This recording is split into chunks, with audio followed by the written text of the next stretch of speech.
히브리서 12장 12절에서 17절까지입니다. 우리 같이 함께 히브리서 12장 12절에서 17절 같이 함께 합독하겠습니다.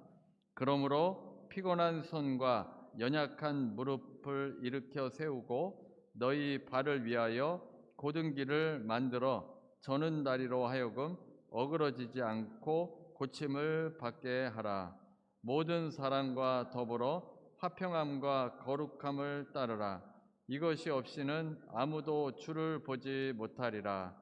너희는 하나님의 은혜에 이르지 못하는 자가 없도록 하고 또 쓴뿌리가 나서 괴롭게 하여 많은 사람이 이로 말미암아 더럽게 되지 않게 하며 음행하는 자와 혹 한 그릇 음식을 위하여 장자의 명분을 판 에서와 같이 망령된 자가 없도록 살피라. 너희가 아는 바와 같이 그가 그 후에 축복을 이어받으려고 눈물을 흘리며 구하되 버림바가 되어 회개할 기회를 얻지 못하였느니라. 오늘은 화평함과 거룩함을 따르라 라는 제목의 말씀으로 함께 은혜를 나누겠습니다. 동네 교회가 살아난다 라는 톰 레이너 박사의 책에 이런 이야기가 나옵니다. 루카스와 에이바라는 이 미국 사람이 5달 뒤에 교회에서 결혼할 예정이었습니다. 레이너 박사는 플로리다주의 세인트 피터스버그에서 목회를 하고 있었습니다. 그 자신이 사역하던 교회에서는 결혼을 하려면 반드시 먼저 상담을 받아야 했습니다. 7명의 상담사가 있었는데 레이너 목사가 그 전에 루카스와 담소를 나누게 되었습니다. 이 루카스는 이제 신랑이 될 사람인데 외향적인 사람이었고 미식 축구에 관심이 많았습니다. 레이너 목사도 미식 축구를 무척이나 좋아해서 둘이 45분 동안 대화를 했습니다. 그러다가 레이너 목사가 루카스, 곧 있을 결혼식이 무척이나 기대되겠군 그래. 무심코 이렇게 말을 던졌습니다. 그러자 루카스가 그렇죠. 하지만 일이 잘 안 풀려도 크게 연연하지는 않을 겁니다 라고 했습니다. 레이너 목사는 내가 지금 들은 말이 제대로 들은 것인지 귀를 의심했습니다. 혼인 서약을 하기도 전에 이혼을 염두에 둔단 말인가? 이 뜻이 무엇인지 다시 물었습니다. 제대로 들은 것이 맞았습니다. 루카스는 결혼은 그저 삶의 한 단계에 불과했습니다. 첫 결혼이 마지막 결혼이 되리라 여기지 않았던 것입니다. 온전한 헌신 없이 그 일을 준비하고 있었습니다. 그래서 레이너 목사는 결혼에 대해서, 이 헌신에 대해서 이야기를 했습니다. 그러자 루카스는 격분했습니다. 그는 이렇게 주장했습니다. 이혼에 대비하는 것이 뭐가 문제인가요? 지금 모든 부부들의 절반가량이 실패하고 있는데요. 루카스는 레이너 목사의 말을 듣지 않고 욕설을 퍼붓기까지 했습니다. 루카스와 에이바 모두 교회를 떠났고 다른 이의 주례로 결혼을 했지만 4년 만에 끝이 났습니다. 결혼을 시작하기도 전에 이혼을 생각한다는 것은 제대로 된 결혼을 하려는 마음이 없는 겁니다. 결혼은 서로에 대해서 온전한 헌신을 해야 합니다. 온전히 헌신해도 힘들 때가 많지 않습니까? 그런데 미리부터 이혼을 생각하고 결혼한다면 결국 버텨내지 못할 것입니다. 성경에서는 그리스도와 교회의 관계가 신랑과 신부와의 관계입니다. 요한계시록 19장 7절 말씀입니다. 우리가 즐거워하고 크게 기뻐하며 그에게 영광을 돌리세. 어린 양의 혼인기약이 이르렀고 그의 아내가 자신을 준비하였으므로. 교회는 신부로 그려지고 예수님은 그리스도, 신랑으로 그려집니다. 그래서 예수님과 교회는 연합하는 것입니다. 순결함과 헌신이 있어야 합니다. 그 헌신을 통해 이 관계가 지속이 됩니다. 두 번째 이야기가 있는데 제인이라는 여성과 나눈 대화입니다. 레이너 목사는 지역교회의 중요성을 이야기하면서 헌신적인 자세로 살아갈 것을 강연했습니다. 제인이라는 여성이 와서는 대화를 청했습니다. 제인은 지역교회에 헌신하는 모습을 존중하지만 자신의 생각은 다르다고 했습니다. 그녀는 예수님과 저는 둘이서도 아주 잘 지내거든요. 다른 사람들은 필요 없어요.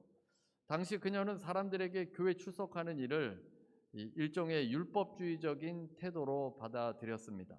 앞에서 루카스는 헌신을 거부한 사람이고 이 제인은 공동체의 헌신을 거부하는 것입니다. 교회에 헌신하지 않으면서 자신은 예수님을 잘 믿고 있다고 생각한 것입니다. 제인은 교회의 정의가 함께 모여 예배하고 다른 지체를 섬기는 일이 포함되어 있지 않았던 것입니다. 제인에게 교회란 무엇인가를 배우고 영감을 얻는 개인적인 경험에 가까웠습니다. 가급적 그 일이 자신의 집 안에서 조용히 이루어지기를 원한 것입니다. 사실 요즘은 이런 그리스도인들이 많아진다고 합니다. 아무 데도 가지 않으면서 자신은 교회 다닌다고 믿습니다. 공동체에는 헌신하기 싫어합니다. 오직 그냥 내 자신에게만 헌신하기를 좋아하는 것입니다. 함께 모이지 않는 교회는 진정한 공동체의 일수가 없습니다. 아무 데도 가지 않으면서 교회 다닌다고 말할 수 없습니다. 예수님께서는 지옥의 권세가 이기지 못하는 교회를 세우시겠다고 했습니다. 하나님께서 주신 교회이고 우리 교회는 지옥의 권세가 이길 수 없습니다. 주님께서 교회의 머리가 되시기 때문입니다. 그 은혜의 교회를 주님께서 주셨기 때문에 교회 공동체에 우리가 헌신할 수 있어야 합니다. 신약에서 교회는 주님과 서로를 향해 헌신을 다짐한 이들의 모임이 교회였습니다. 톰 레이너 박사는 이렇게 이야기합니다. 그리스도께 속한 교회의 지체로 살아가는 일은 그저 혼자만의 노력으로 되지 않는다. 그 일은 우리의 구주이자 주님이신 그분을 함께 따르는 다른 신자들과의 생명력 있는 연합을 통해 이루어진다. 그러니까 결혼 생활에 대해서 서로의 헌신이 필요한 것처럼 우리가 신앙생활할 때는 주님께 헌신하고 공동체에 헌신하는 것이 필요합니다. 예수님께서는 이 구원을 이루시려고 교회를 이루시려고 예루살렘으로 향했습니다. 오늘은 종려 주일입니다. 주님께서는 세상에서 가장 낮은 지점인 여리고를 출발해서 구불구불한 모래 언덕들을 오르셨습니다. 유대 광야를 지나는 내내 오르막길이 이어집니다. 중간쯤 올라가면 그 지점이 겨우 해수면 높이입니다.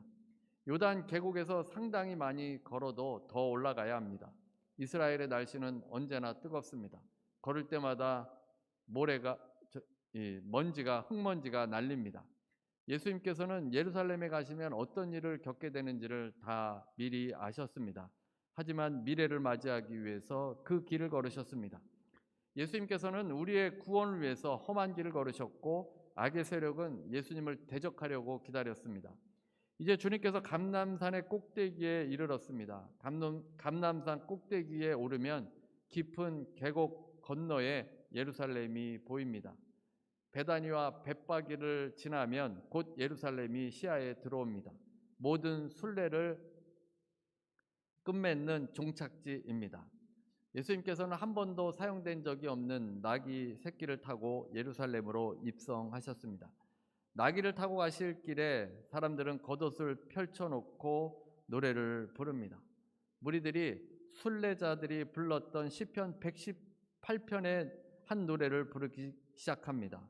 여호와께 감사하라. 그는 선하시며 그의 인자하심이 영원하미로다. 여호와는 나의 능력과 찬송이시오 또 나의 구원이 되셨도다. 여호와의 이름으로 오는 자가 복이 있으며 우리가 여호와의 집에서 너희를 축복하였도다. 이런 노래를 부르는데 승리의 노래입니다.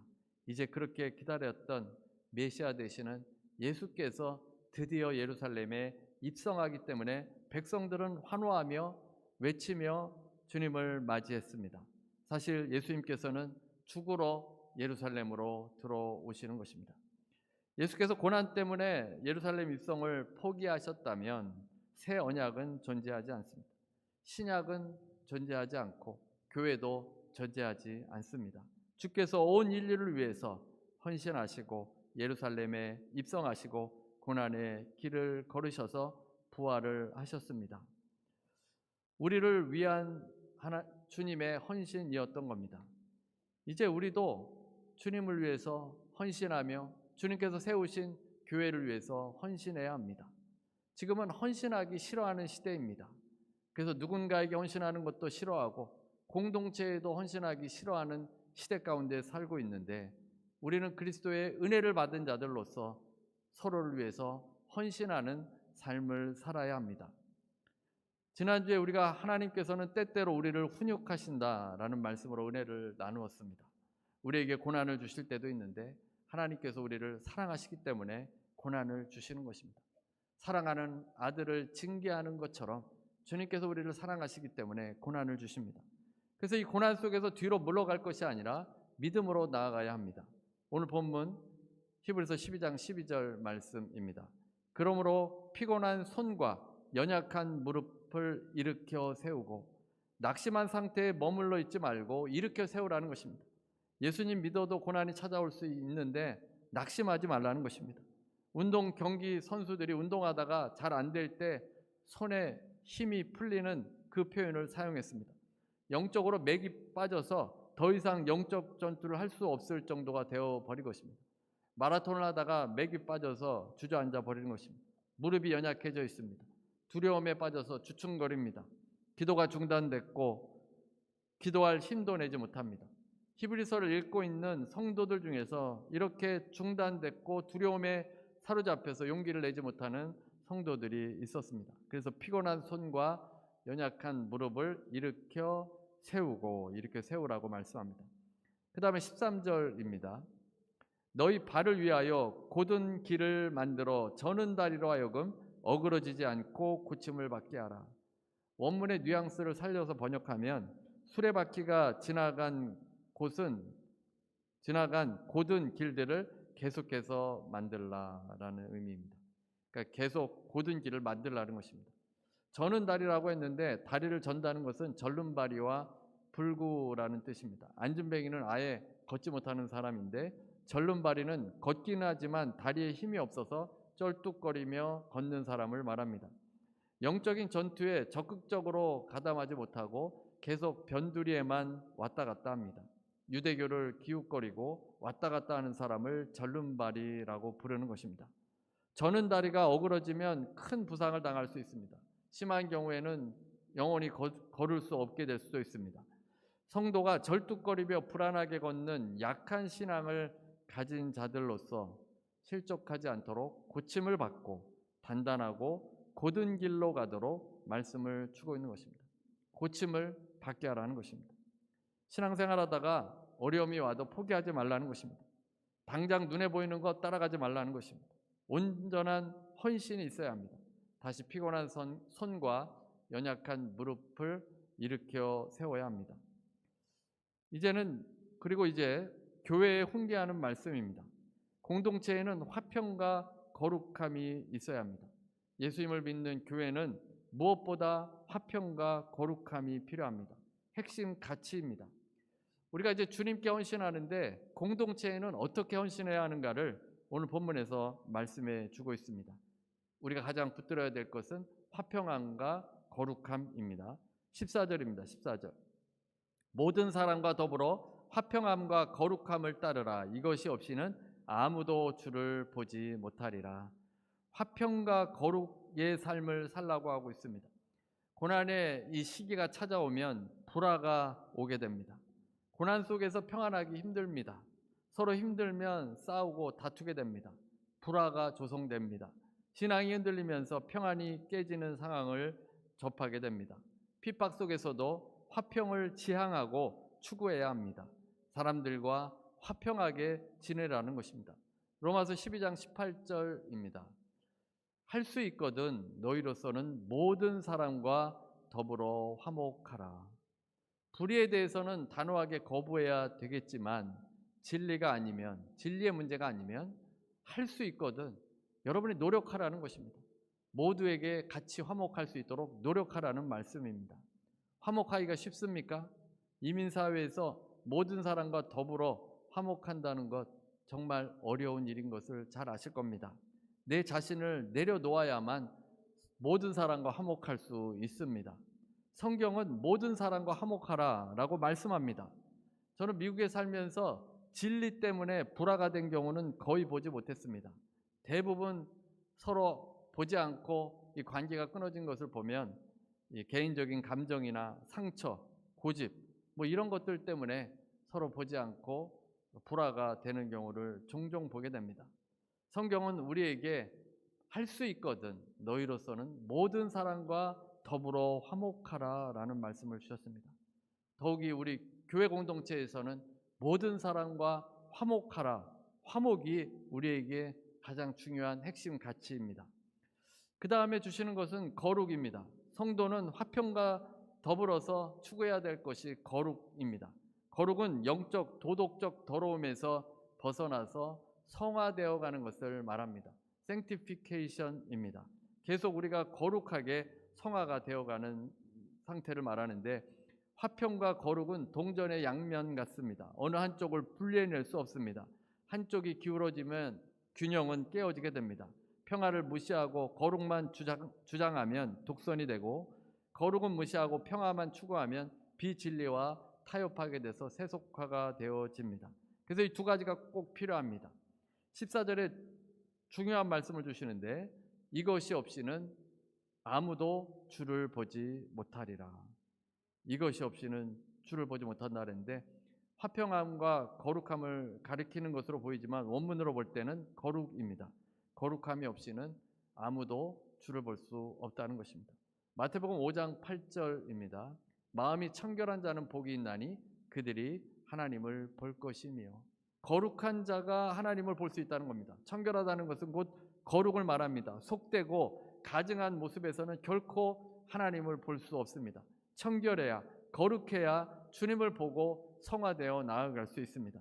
주님을 본다는 것은 무슨 뜻이겠습니까? 우리가 문자적으로 하나님을 보는 것은 불가능합니다. 사람을 보는 것처럼 볼 수는 없습니다. 하나님은 영이시기 때문입니다. 모세도 하나님을 직접 대면할 수는 없었고 찬란한 영광의 한 부분만을 볼 뿐이었습니다. 하나님을 본다는 것은 하나님을 깊이 경험할 수 있다는 것입니다. 성화가 없이는 하나님을 깊이 만날 수 없다는 것입니다. 그래서 우리가 성화되어 가야 하나님을 깊이 만날 수 있습니다. 교회에는 항상 화평과 거룩이 있어야 합니다. 핵심 가치이고 반드시 지켜내야 합니다. 이것을 위협하는 것을 이제 15절부터 나열하는데 세 가지입니다. 15절 상반절입니다. 너희는 하나님의 은혜에 이르지 못하는 자가 없도록 하고, 첫 번째가 은혜에 이르지 못하는 자들이 없도록 해야 한다는 것입니다. 은혜를 받지 못하면 화평과 거룩이 깨어집니다. 왜 그렇습니까? 은혜를 모르는 사람은 항상 세상적으로 생각하기 때문입니다. 세상의 가치를 교회에 가지고 들어옵니다. 그래서 교회를 자꾸만 세속화시킵니다. 은혜로 이루어지는 공동체를 깨닫지 못합니다. 세상처럼 자아를 실현하거나 명예를 높이거나 자기 욕심을 이루려고 다투고 분쟁을 일으켜서 화평이 깨어지거나 거룩이 깨어집니다. 예전에 하나님 나라에 대해서 강의하는 한 강사는 한국 교회를 돌아다니면서 말씀을 전했다고 합니다. 한 교회에서 이제 설교를 하는데 안수 집사님이 앞에 앉아서 열심히 듣더랍니다. 그러더니 예배가 끝나고 자신에게, 이 목사님에게 찾아와서는 이제 예수님을 믿게 됐습니다라고 고백을 했다는 것입니다. 믿음이 없는데도 안수 집사님까지 된 겁니다. 교회 열심히 다니고 헌금하고 봉사하니까 안수 집사님까지 갔는데 믿음은 없었습니다. 믿음이 무엇인지 모르고 하나님의 은혜를 체험하지 못한 것입니다. 그러다가 이날 강사가 설교하는 것을 듣고 영적인 세계에 눈이 띄어져서 그때 은혜를 받고 예수님을 구주로 받아들였다는 것입니다. 교회를 다녀도 은혜에 이르지 못하는 사람들이 있습니다. 우리 교회 공동체가 해야 될 일들은 이 은혜에 이를 수 있도록 도와야 합니다. 서로를 돌아보면서 아무도 하나님의 은혜를 받는데 실패하지 않도록 하라는 것입니다. 자꾸만 은혜를 받지 못하는 사람들이 많아지면 화평과 거룩함은 깨어지게 되어 있습니다. 그래서 은혜에 이르지 못하는 분들을 함께 하면서 그들이 은혜 받을 수 있도록 돕고 사랑으로 인도해 주어야 합니다. 그 다음에 두 번째는 15절 하반절입니다. 또 쓴뿌리가 나서 괴롭게 하여 많은 사람이 이로 말미암아 더럽게 되지 않게 하며. 쓴뿌리는 화평과 거룩함을 위협합니다. 교회 가운데 분쟁을 일으키고 많은 형제들로 더러움을 입게 하는 쓴뿌리에 대한 경고입니다. 적은 누룩이 온 덩어리에 퍼지는 것처럼 많은 사람들을 오염시켜서 신앙에서 떠나게 만듭니다.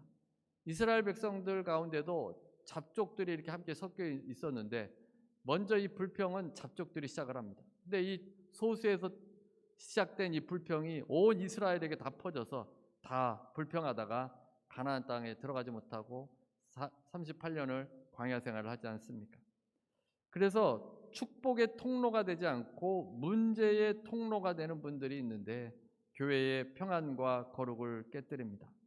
여러분이 자신에게 짓는 죄들이 있고 전체 교회 공동체에 짓는 죄가 있습니다.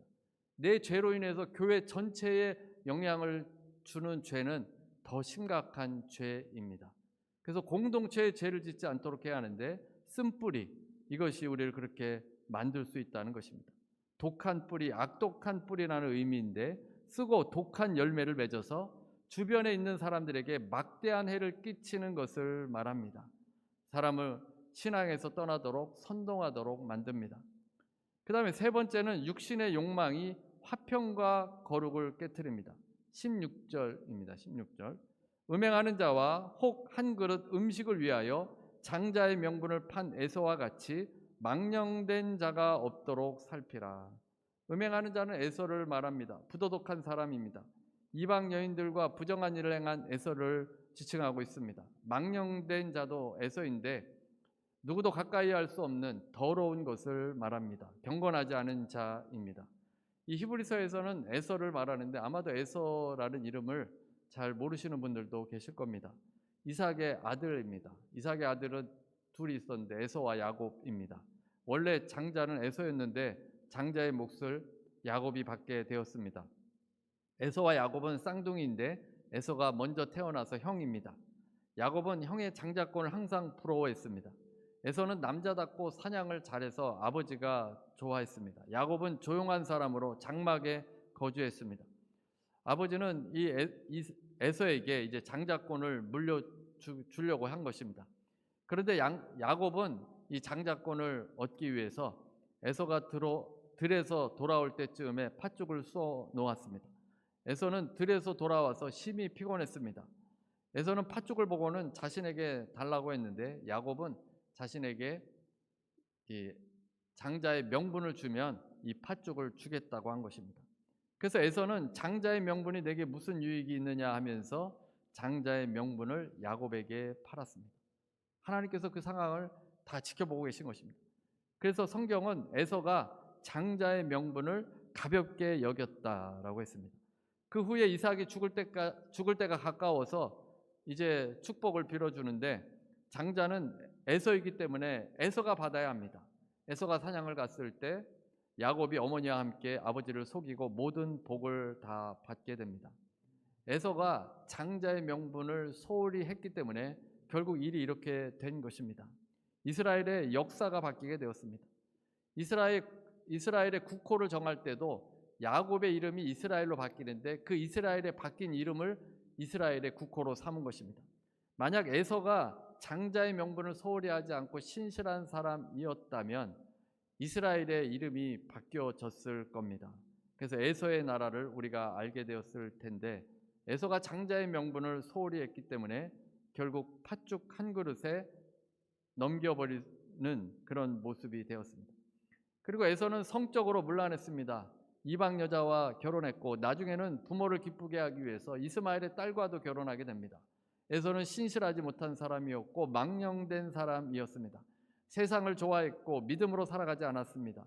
당장 눈에 보이는 것에 장자의 명분을 팔 정도로 즉흥적으로 살아갔습니다. 미래를 위해서 준비하는 사람이 아니었던 것입니다. 그는 나중에 동생인 야곱이 복을 다 가로채 가자 후회했습니다. 자신이 복을 상속받고 싶어 했습니다. 그러나 너무 늦었습니다. 히브리서 12장 17절입니다. 너희가 아는 바와 같이 그가 그 후에 축복을 이어받으려고 눈물을 흘리며 구하되 버림바가 되어 회개할 기회를 얻지 못하였느니라. 에서는 축복을 받기를 원했습니다. 눈물을 흘리며 이삭에게 자신에게 복을 빌어달라고 했습니다. 당장의 만족에 집착하다가 약속을 팽개쳐 버린 것입니다. 그는 기회를 얻지 못했고 버림바가 되었다. 버려지게 된 것입니다. 이 에서의 별명은 에돔입니다. 그래서 에돔이라는 이 나라가 잠깐 만들어졌었는데 역사 속에 사라져버리고 말았습니다. 하지만 야곱의 후손들은 이스라엘로 지금까지도 건재해 있습니다. 축복을 받으려고 눈물을 흘렸지만 버려졌습니다. 욕심을 따라가며 살아가다가 결국 버림받게 된 것입니다. 욕심을 따라가면 거룩하게 될 수 없습니다. 생명의 삶 에세이에 보면 레오나르도 다빈치가 그린 최후의 만찬을 볼 때 사람들은 누가 예수님일까 이 관심보다는 누가 가룟 유다일까에 더 관심이 많다고 합니다. 예수님의 12 제자 중에 누가 배신한 제자인지를 그 그림 속에 맞추기를 원하는 것입니다. 오랫동안 관찰하고 결국 찾아내는데 다빈치 그림에서는 가룟 유다의 얼굴만 유독 어둡게 그려졌습니다. 반면에 다른 제자의 얼굴은 다 환하게 그려졌습니다. 어둡게 표현된 것 외에도 가룟 유다는 오른손에 돈주머니를 쥐고 있습니다. 다른 화가들은 가룟 유다를 식탁 건너편에 혼자 앉아 있는 모습을 그리기도 했습니다. 다빈치는 암시적으로 표현했습니다. 돈에 대한 탐욕으로 예수님을 배반했습니다. 그런데 그 배반의 대가인 돈의 실체란 너무 초라했습니다. 고작 은돈 30입니다. 가룟 유다는 예수님을 고작 그 정도의 돈과 바꾼 것입니다. 어떤 위대한 비전과 이상도 아니었습니다. 이 땅에 구원을 주러 오신 주님을 돈과 바꾼 것입니다. 팥죽 한 그릇에 자신의 장자의 명분을 팔아버린 에서나 고작 은 30에 영원한 생명을 포기한 가룟 유다는 모두 다 어리석고 망령된 자들입니다. 그런데 우리 현실에서도 이 세상의 욕심이나 이 세상 것을 바라보며 영원한 생명을 놓치게 되는 그런 안타까운 일들도 일어날 수 있다는 것입니다. 우리가 그리스도인이 된다는 것은 그리스도께 헌신하는 것입니다. 결혼과 같습니다. 공동체에 헌신하는 것입니다. 주님께 헌신하며 우리에게 만들어주신 이 교회 공동체 안에서 화평과 거룩이 유지되도록 지체들을 돌보고 은혜에서 떨어져 나가는 지체가 없는지 살펴야 할 것입니다. 소중한 것을 놓치지 않도록 화평과 거룩을 세워나가야 합니다. 주님께서 우리를 부르신 목적이고 이유이고 우리가 함께 있는 이유입니다. 그 거룩과 화평을 세워나가시는 여러분 모두가 되시기를 주님의 이름으로 축원합니다. 우리 찬송가 412장 찬송 부르시고 우리 기도하는 시간 갖도록 하겠습니다. 은혜로우신 하나님, 지옥의 권세가 이길 수 없는 교회를 하나님께서 이 땅에 세우시고 교회를 통해서 예수 그리스도의 복음을 증거할 수 있도록 인도하여 주셨습니다. 하나님, 교회 가운데 하나님께서 함께해 주시고 예수께서 아버지 우리를 인도하여 주시는 것을 믿사오며 하나님 아버지, 우리가 기도하고 간구할 때 우리 이 공동체가 늘 화평과 거룩으로 아버지 지켜지도록 아버지 온전히 이 일들을 우리가 다 감당할 수 있도록 인도하여 주옵소서. 은혜에 이르지 못하는 지체들이 없도록 주님 도와주옵시고 또 우리가 도울 수 있도록 인도하시며 아버지 마음에 쓴뿌리가 나서 괴로워하는 지체들이 있습니까? 아버지 이 시간에 쓴뿌리가 사라지게 해주시고 화평과 기쁨으로 채워주시고 축복의 통로로 살아갈 수 있도록 변화될 수 있도록 인도하여 주옵소서. 아버지 육신의 욕망으로 어려워합니까? 아버지 하나님 돌이키게 해주옵시고 거룩한 주님의 기뻐하시는 삶으로 나아갈 수 있도록 도와주옵소서. 아버지 우리가 소중한 것을 놓치지 않게 하시고 하나님께서 주신 공동체, 귀한 공동체로 이 마지막 때에 아버지 주의 말씀 증거하는 온전한 아버지 공동체 될 수 있도록 도와주옵소서. 지체들 위해서 기도합니다. 아버지 병으로 고통당합니까? 상처로 아버지 어려워하는 지체 있습니까? 문제로 고통당합니까? 다 주님 앞에 내려놓기를 원합니다. 아버지 주님께서 무엇인지 원하는 대로 구하라고 하였습니다. 아버지 기도하는 것 응답받게 해주옵시고 치료함 받게 해주옵시고 또 상처가 치료함 받는 역사들 일어나도록 도와주옵소서. 예수 이름으로 명하노니 모든 병만은 떠나갈지어다. 예수 이름 명하노니 통증은 떠나갈지어다. 예수 이름 명하노니 강건하게 될지어다. 아버지 육신도 강건하여지게 해주시고 하나님께서 우리의 삶에 역사하시는 것 아버지 체험하고 경험할 수 있도록 인도하셔서 주님을 영화롭게 하며 주님을 찬송하는 귀한 삶이 되어지도록 인도하여 주옵소서. 지금은 우리 주 예수 그리스도의 무한하신 은혜와 아버지 하나님의 극진하신 사랑과 보혜사 성령님의 교통하시고 내주하시고 충만케 하심이 오늘 함께 예배드리는 모든 성도들 위해, 개인, 가정, 일터 위에 모든 사랑과 더불어 화평함과 거룩함을 따르는 모든 주의 백성들 위해 지금부터 영원토록 함께 있을지어다.